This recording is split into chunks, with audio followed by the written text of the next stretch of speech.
আমেরিকাকে জবাব দিতে কাতারের মাটিতে মার্কিন ঘাঁটিতে হামলা চালালেও মুসলিম দেশটির সাথে কোনো শত্রুতা নেই বলে জানাচ্ছে ইরান।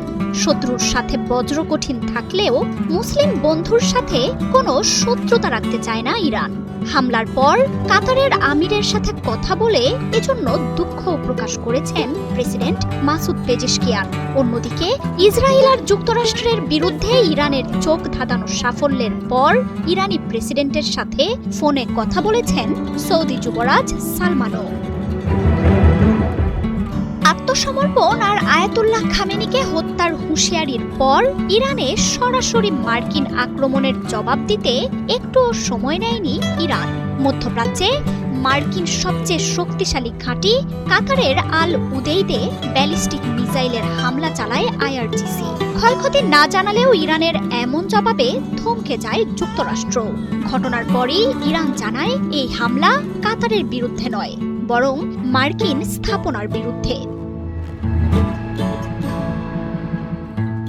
হামলার পর কাতারের আমির Sheikh Tamim bin Hamad Al থানির সাথে ফোনে দুঃখ প্রকাশ করেন ইরানের প্রেসিডেন্ট মাসুদ পেজেশকিয়ান। কাতার জানায় ইরানের এই হামলা তাদের দুই দেশের সম্পর্কে তেমন কোনো প্রভাব ফেলবে না।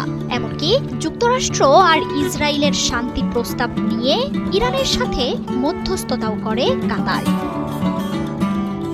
ইরান যখন একা যুক্তরাষ্ট্র আর ইসরায়েলকে মোকাবিলা করেছে, তখন আনুষ্ঠানিক নিন্দা ছাড়া বাকি সময়টা কার্যত নিষ্ক্রিয়ই ছিল মধ্যপ্রাচ্যের মুসলিম দেশগুলো। তবে ট্রাম্প নেতানিয়াহুকে কোণঠাসা করা যুদ্ধে অবিশ্বাস্য সাফল্যের পর বিশ্ব মুসলিমদের মধ্যে জয় জয়কার চলছে ইরানের। যুদ্ধ শেষ হতেই ইরানের প্রেসিডেন্ট মাসুদ পেজেশকিয়ানের সাথে ফোনে কথা বলেন সৌদি যুবরাজ মুহাম্মদ বিন সালমানও। যুদ্ধবিরতি মধ্যপ্রাচ্যে শান্তি ফিরিয়ে আনবে বলে আশা জানান তিনি। মুসলিম বিশ্বের কথিত এই নেতা ফোন করেন ইরাক আর কাতারের রাষ্ট্রপ্রধানদেরও। ইরানের বিরুদ্ধে সর্বশক্তি নিয়ে যুদ্ধে নামেন নেতানিয়াহু। তবে ইরানের মিসাইল হামলায় নেতানিয়াহু যখন দিশেহারা, তখনই ইরানকে দুর্বল করতে সরাসরি যুদ্ধে যোগ দেয় মার্কিন বাহিনী। ইরানের সাথে কূটনৈতিক আলোচনার মধ্যেই দেশটির পরমাণু স্থাপনাগুলোতে B-2 বোম্বার ও মিসাইলের হামলা চালায় যুক্তরাষ্ট্র।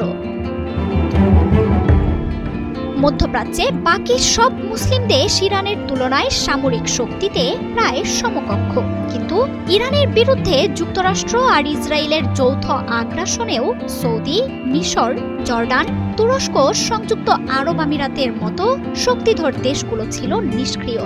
ইসরায়েলের সাথে শত্রুতা থাকলেও এসব দেশ ইরানের উত্থান আর নেতৃত্ব হারানোর ভয়ে সব সময়ই যুক্তরাষ্ট্রের তোষামোদে ব্যস্ত থাকে। এমনকি ইরানের সব নিয়ম নীতির লঙ্ঘন করা যুদ্ধে চীন, রাশিয়ার মতো দেশগুলো জোরালো অবস্থান নিলেও মুসলিম দেশগুলো কোনো ভূমিকা রাখেনি। মার্কিন গণমাধ্যমগুলোর বিশ্লেষণও বলছে, যুদ্ধে ইসরায়েলের চেয়ে বরং নেতৃত্ব টেকাতে ইরানের পরাজয়েই বেশি খুশি হতো এসব দেশ।